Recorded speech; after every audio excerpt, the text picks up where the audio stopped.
నా లైఫ్లో నేను చూసిన కొంతమంది పాజిటివ్ పర్సన్స్లో కృష్ణారెడ్డి గారు, అచ్చిరెడ్డి గారు ఒకరని నేను చెప్పగలను. అంత పాజిటివ్నెస్ ఫుల్గా నిండిన వ్యక్తులు వీళ్ళు. ఈ కాలంలో ఇంత పాజిటివ్ మనుషులు చూడాలంటే చాలా కష్టం. అండ్ నా అదృష్టం వాళ్ళతో 3 సినిమాలని వర్క్ చేయడం జరిగింది. ఎస్వి కృష్ణారెడ్డి గారు తీసిన సినిమాలు మీరు చూస్తేనే అర్థమవుతుంది అసలు ఒక్కొక్క స్టోరీ ఎంత వెరైటీగా ఉంటుంది. ఆ స్టోరీని ప్రజలు ఎలా రిసీవ్ చేసుకొని సెన్సేషనల్ హిట్స్ ఇచ్చారు. అందులో నేను చేసిన సినిమా కూడా ఒకటి ఉంది, శుభలగ్నం. ఒక భార్య భర్తను అమ్మేయటం అనేది నిజంగా ఎవరు ఎక్స్పెక్ట్ చేయరు అలాంటి స్టోరీ. సో అలాంటి ఒక సినిమాని కన్విన్సింగ్గా తీయటమే కాకుండా అది ఎంత పెద్ద హిట్ అయిందో మీ అందరు కూడా చూశారు. జగపతి బాబు గారి లైఫ్లో ఫస్ట్ సూపర్ హిట్ ఆ మూవీ. మొన్ననే మేము డ్రామా జూనియర్స్లో నేను, ఆమని, జగపతి బాబు గారు మళ్ళీ ఆ సినిమాని ఒక చిన్న స్కిట్ లాగా చేసాం. అది కూడా ఎంత సక్సెస్ అయిందో మీ అందరు కూడా చూశారు. సో ఆయన తీసిన సినిమా పేరు చెప్పగానే ఎవరికైనా ఆ సినిమాలో సీన్స్, సాంగ్స్ గిర్రని తిరుగుతాయి. సో అంత బాగా ఉంటుంది ఆయన రాసే ఆ యొక్క సన్నివేశం కానీ దాంట్లో ఉన్న డైలాగ్స్ కానీ. మాకైతే ఎవ్రీడే ఎగ్జామ్ పెట్టేవారు. శుభలగ్నం షూటింగ్కి వచ్చినప్పుడు దాంట్లో నేను, ఆమని గారు గోరింటాకు పెట్టుకొని ఉంటాం. సో కుంకుమ బొట్టు పెట్టాలి. ఫస్ట్ ఆమెను వెళ్ళి అడిగితే నా చేతులకి గోరింటాకు ఉంది, నేను ఎలా పెడతానో వెళ్ళి అమ్మాయితో పెట్టించుకోమని నన్ను చూపిస్తుంది. నా దగ్గరకు వస్తే నాకు గోరింటాకు ఉంటుంది. సార్ అన్నారు, నా స్టైల్లో మీ ఇద్దరు చేతితో పెట్టకుండా కుంకుమ బొట్టు పెట్టాలి, ఎలా పెడతారో ఒకసారి చెప్పండి అంటే జుట్టు చించుకున్నాం, పీక్కున్నాం, కానీ మాకు ఐడియానే రాలేదు. లాస్ట్కి ఎంత కూల్గా అలా సోఫాలో జగపతి బాబు గారు కూర్చొని ఉంటే నేను పైనుంచి వచ్చి తల నుదురు ఆనించి కుంకుమ పెడతా. అంటే ఎవరి ఊహకి అందని సీన్ని అంత డీసెంట్గా అంత సూపర్గా తీయటం అనేది సార్తోనే మనం చూడగలం. ఎందుకంటే ఆ ఒక్క సీన్ చెప్తేనే మీకు అర్థమైపోయి ఉంటుంది. అసలు ఆ యూనిట్లో ఎవరికి కూడా ఐడియా రాలేదు. అంత ఇట్లా వస్తే ముక్కు తగులుతుంది, మూతి తగులుతుంది, ఎట్లా పెట్టాలి, ఇలా అలా అలా అని ఆలోచించాను తప్ప ఇలా కూర్చొని వెనక నుంచి వచ్చి బొట్టు పెట్టచ్చు అనేది ఆ సీన్ చూసినప్పుడు ఎంత సెంటిమెంట్గా హృదయానికి హత్తుకుపోతుందో ఒకసారి మళ్ళీ మీరు గుర్తు చేసుకోవచ్చు. అలా అనేక సీన్స్ ఆ శుభలగ్నంలో మా ఇద్దరి మధ్యలో. అసలు నేను సాఫ్ట్గా చేయటం ఫస్ట్ టైము, తినైతే అసలు దున్నేసింది. తిన క్యారెక్టర్ చూసినప్పుడు నిజంగా కొంచెం జలసీ వేసింది నాకు. అద్భుతంగా చేసింది, ఇంకెవరు చేయలేరు. ఆమెని తప్ప ఆ క్యారెక్టర్ వేరే ఎవ్వరు చేయలేరు. అసలు అంత బాగా చేసింది. గడుసు పెళ్ళామంటారు కదా, ఆ డైలాగ్ డెలివరీ కానీ అవన్నీ కూడా భలే పట్టారు అసలు. అండ్ మొన్న మళ్ళీ మాకు చేసినప్పుడు ఇన్ని సంవత్సరాలైంది ఆ సినిమా చేసి అనేది గుర్తురాలే, ఏదో మొన్ననే చేసినట్టు అనిపించింది సినిమా మళ్ళీ చేస్తుంటే. అలాంటి ఒక అద్భుతమైన సినిమా. అండ్ ఆహ్వానం నాకు బాగా నచ్చిన సినిమా, నేను బాగా కనెక్ట్ అయిన సినిమా. ఎందుకంటే మనం పెళ్ళిళ్ళు చాలా గ్రాండ్గా చేసుకుంటాం, అందరినీ పిలిచి అసలు దానికి రెడీ అవటం కానీ, వచ్చిన వాళ్ళకి రిటర్న్ గిఫ్ట్లు కానీ, ఏం భోజనాలు పెట్టాలనే దాని మీద మనకి ఎంతో కాన్సన్ట్రేషన్ ఉంటుంది. కానీ విడిపోయేటప్పుడు ఎంత ఈజీగా ఒక బంధం విడిపోవటం అంటే అసలు ఏదో మామూలు విషయంలాగా ఈ కాలంలో అయితే మరీ ఎక్కువైపోయింది, ఆ కాలంలో చాలా తక్కువ. కానీ సో సార్ చెప్పింది ఎలా అయితే పెళ్లి చేసుకున్నారో అలాగే విడాకులు చేసుకోవాలని. అలా చేసుకున్నప్పుడు ఎవ్వరు విడాకులు తీసుకోరు.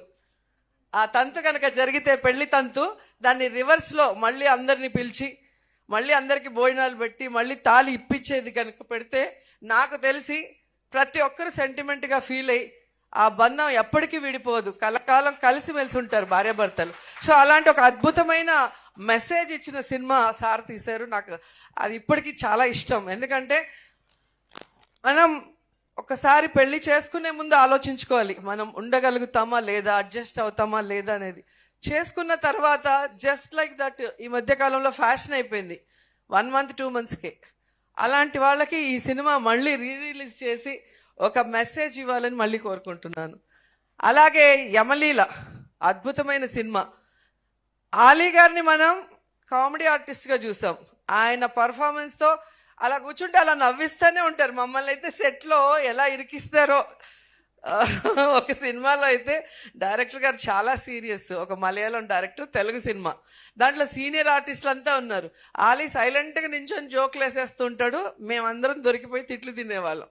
అట్లా నవ్వించే ఆలీతో ఒక మదర్ సెంటిమెంట్ని సినిమాగా తీసి అందరితో కన్నీళ్లు పట్టించగలిగారు అంటే హ్యాట్స్ ఆఫ్ సార్.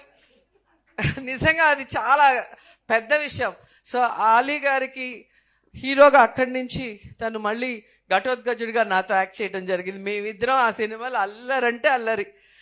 మీ అందరికీ గుర్తుంటుంది, ఈ మధ్యలో రజనీకాంత్ గారి cinema Robo super duper hit అని.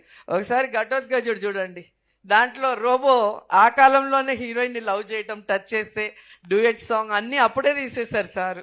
సో అలా వెరైటీ స్టోరీస్తో సెన్సేషనల్ హిట్స్ ఇచ్చారు.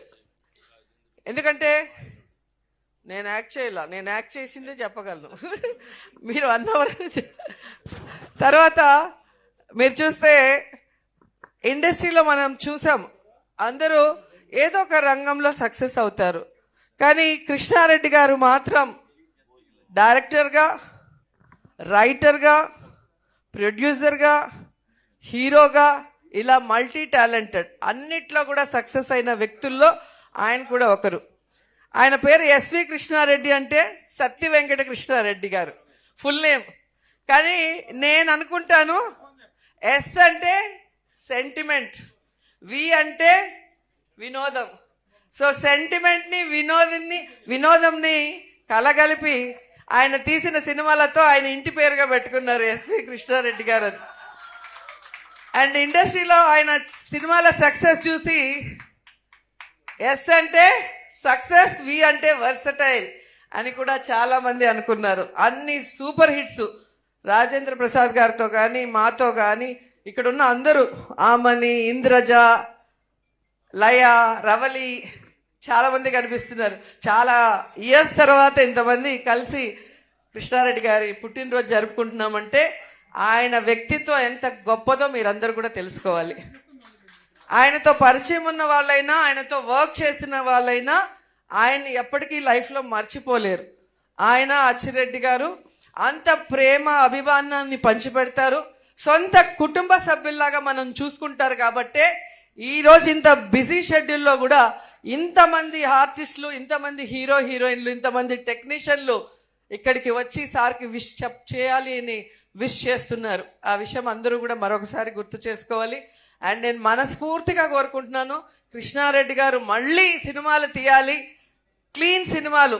ఆయన పేరు ఫ్యామిలీతో కలిసి చూసే సినిమాల కోసం ప్రేక్షకులు ఎదురు చూస్తున్నారు. సో మళ్ళీ వినోదాన్ని, సెంటిమెంట్ని కలగలిపి అద్భుతమైన సినిమాల్ని మనకు అందించాలని కోరుకుంటూ, ఇలాగే హ్యాపీగా ఆరోగ్యంగా ఉంటూ మమ్మల్ని మళ్ళీ సినిమాల్లో పెట్టి సినిమా తీయండి. హీరోయిన్గా అడగట్లేదు, మంచి క్యారెక్టర్స్ ఇస్తే చాలు. మేము కూడా అదే అన్నాను. సో మళ్ళీ మీ సినిమాలో చేస్తే అది అదృష్టంగా భావిస్తాం. ఎందుకంటే మీరు తీసిన ప్రతి సినిమా ఒక చరిత్ర, ఎప్పటికీ ప్రేక్షకులకు మర్చిపోలేరు. కాబట్టి వన్స్ అగైన్ అచ్చిరెడ్డి గారు సినిమాలు మళ్ళీ తీయాలి. మా డైరెక్టర్ గారితో సక్సెస్ చేయడానికి ప్రేక్షకులు రెడీగా ఉన్నారు. Wish you many more happy returns of the day sir. మీ స్నేహం ఇలాగే 10 కాలాల పాటు గట్టిగా ఉండాలి. Thank you sir. Thank you.